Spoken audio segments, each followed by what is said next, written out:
सुरक्षा,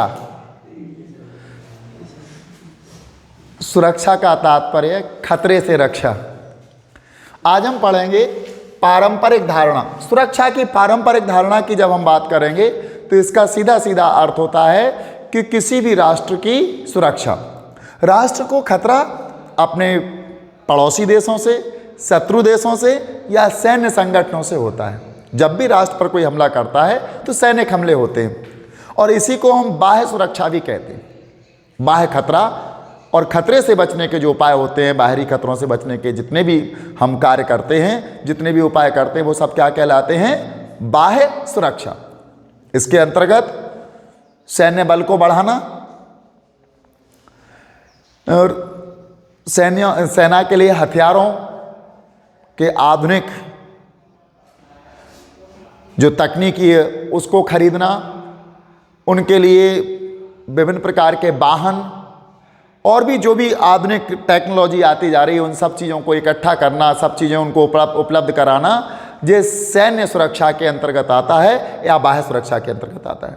जब भी किसी देश से हमारा युद्ध होता है, किसी अन्य देश से जब युद्ध होता है तो केवल सैनिक ही नहीं मारे जाते इसमें, सैनिक के साथ साथ वहाँ के नागरिक, निहत्थे लोग, निर्दोष लोग भी मारे जाते हैं। इसका मतलब होता है कि कोई जो राष्ट्र हमला करता है वो ये जताना चाहता है कि हम आपका कितना नुकसान कर सकते हैं, आपको भयभीत करने का प्रयास करता है। जब भी किसी देश से किसी देश का युद्ध होता है तो उसके सामने 3 विकल्प होते हैं। पहला विकल्प कि वो आत्मसमर्पण कर दे उस देश के सामने, उसकी हर बात मानने को तैयार हो जाए। दूसरा विकल्प उस देश को बहुत बड़ा नुकसान करने के बारे में बता दे कि हम आपका नुकसान कर सकते हैं। तो हो सकता है कि वो देश पीछे हट जाए अपना नुकसान देख करके, और उस नुकसान के लिए आपको पर्याप्त सबूत देने पड़ेंगे कि हाँ हमारे पास ये चीज़ है, इससे हम आपका बहुत बड़ा नुकसान कर सकते हैं, तो वो पीछे हट सकता है। तीसरा विकल्प हमारे सामने होता है या हम उससे युद्ध करें और युद्ध में उसको पराजित करें। यदि आपने किसी देश ने पहले विकल्प का चयन किया यानी आत्मसमर्पण कर दिया किसी अन्य देश के साथ, तो आत्मसमर्पण में उसको सारी बात उसकी माननी पड़ती है, लेकिन वो अपने राजनीतिक माहौल में, अपने देश के राजनीतिक वातावरण में इस बात को कभी प्रचारित नहीं करेगा, ना ही कभी कहेगा कि हमने आत्मसमर्पण किया था। तो एक देश दूसरे देश के साथ कई प्रकार के समझौते भी करता है जिससे कि उसकी सुरक्षा बरकरार रहे। कई ऐसे देश होते हैं जो हम पर या तो कभी हमला कर चुके होते हैं या हमले की आशंका होती है, तो ऐसी स्थिति में भी हम क्या करते हैं, हम अपना जो सुरक्षा का संतुलन होता है उसको बना के रखते हैं। और सुरक्षा संतुलन विभिन्न प्रकार की तकनीकी, सैन्य बल बढ़ाना, आधुनिक हथियारों को खरीदना, इन सब से सेना को लैस करना, इस प्रकार से हम अपने शत्रु जो भी देश होता है उससे हम संतुलन बना के रखते हैं। एक बात और आती, कभी कभी हम अपनी सुरक्षा के लिए कई देशों से संधियां भी करते हैं, अपने गुट में शामिल करने का प्रयास करते हैं, जिससे इस स्थिति से भी संतुलन बन जाता है। मान लेते हैं कि किसी देश के पास 10 या 15 देशों का समर्थन है, जब भी युद्ध होता है तो वो सारे देश मिल करके उसको कोई हथियार देता है, कोई खाद्य सामग्री उपलब्ध कराता है, कोई मिसाइल की तकनीक दे देता है, कोई एंटी मिसाइल रोधी तकनीक दे देता है, कुछ ना कुछ उसको सहायता देते रहते हैं। तब जो देश है जिससे उसका युद्ध चल रहा है उस देश का भी ये कर्तव्य हो जाता है, उस देश की भी ये जिम्मेवारी हो जाती है कि वो अन्य देशों से ऐसा ही संगठन बनाए, ऐसा ही गठबंधन, ऐसी ही संधियां, ऐसे ही समझौते कर ले जिससे कि उसको भी उसी की तरह सहायता या अन्य वस्तुएं उसके साथ युद्ध के लिए उपलब्ध हो सके। अंतर्राष्ट्रीय मंच पर कोई उसकी निंदा ना करे। जब समर्थन होगा अधिक से अधिक देशों का तो ऐसा हो सकता है। लेकिन दुनिया में आज तक कोई ऐसा संगठन नहीं बन पाया जिस संगठन की सारे देश बात मानते, पूरी दुनिया बात मानती हो। हाँ है अभी एक, जैसे कि संयुक्त राष्ट्र संघ की बात करते हैं, यूएनओ है इस समय, लेकिन वो भी इतना शक्तिशाली नहीं है कि सारी दुनिया उसकी बात माने।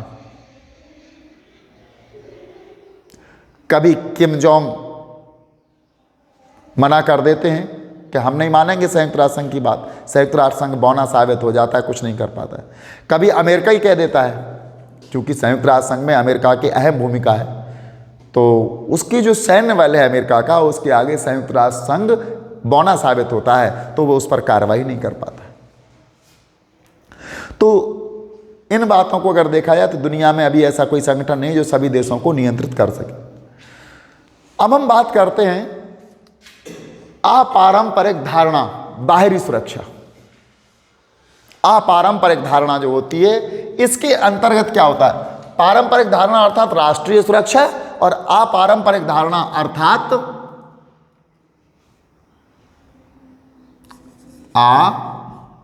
अपारंपरिक धारणा अर्थात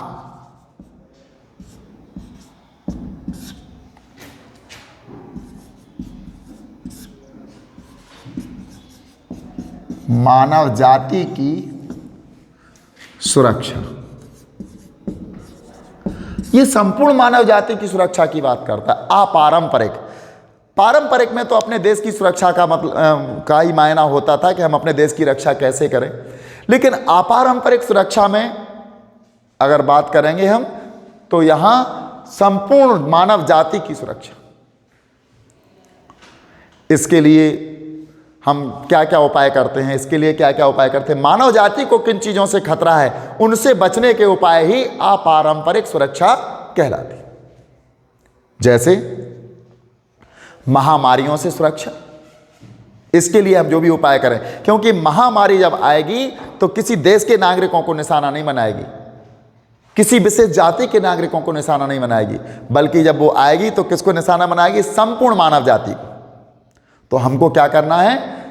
देश की या अपारंपरिक सुरक्षा के अंतर्गत जो भी हम कदम उठाएंगे, उसका सीधा सीधा मतलब होगा कि हम मानव जाति की सुरक्षा करें। महामारियों से बचने के उपाय,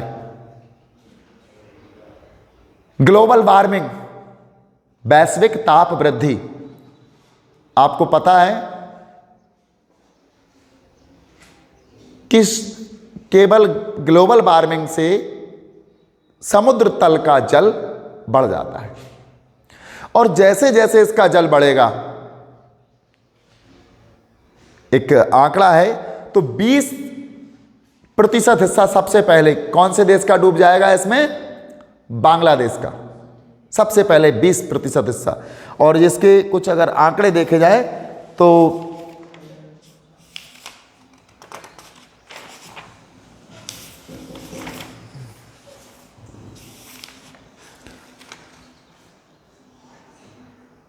इसका अगर आंकड़ा देखा जाए तो कितना लगभग आता है,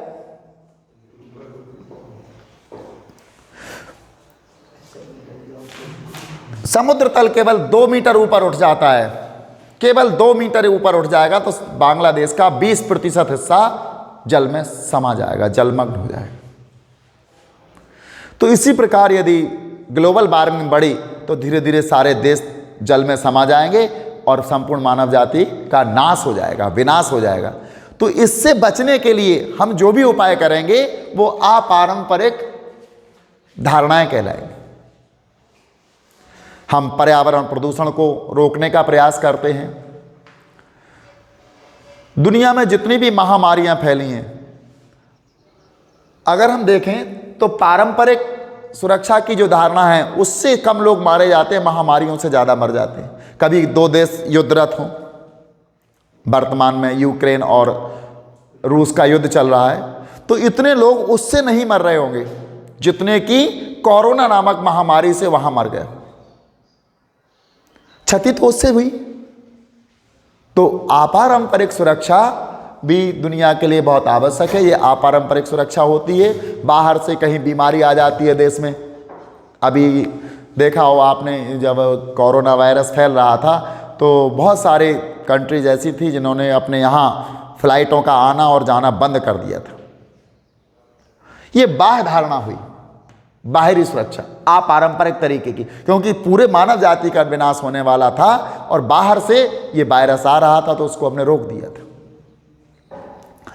तो सुरक्षा की दोनों धारणाओं के बारे में समझ में आया होगा। पारंपरिक राष्ट्र की सुरक्षा सैनिक से या सेना से, अपारंपरिक संपूर्ण मानव जाति की सुरक्षा उन चीज़ों से जो मानव जाति को समूल नष्ट करने के लिए आतुर रहती है, व्याकुल रहती है, उनसे बचाव के उपाय। ये क्या कहलाते हैं? अपारंपरिक धारणा या बाहरी सुरक्षा।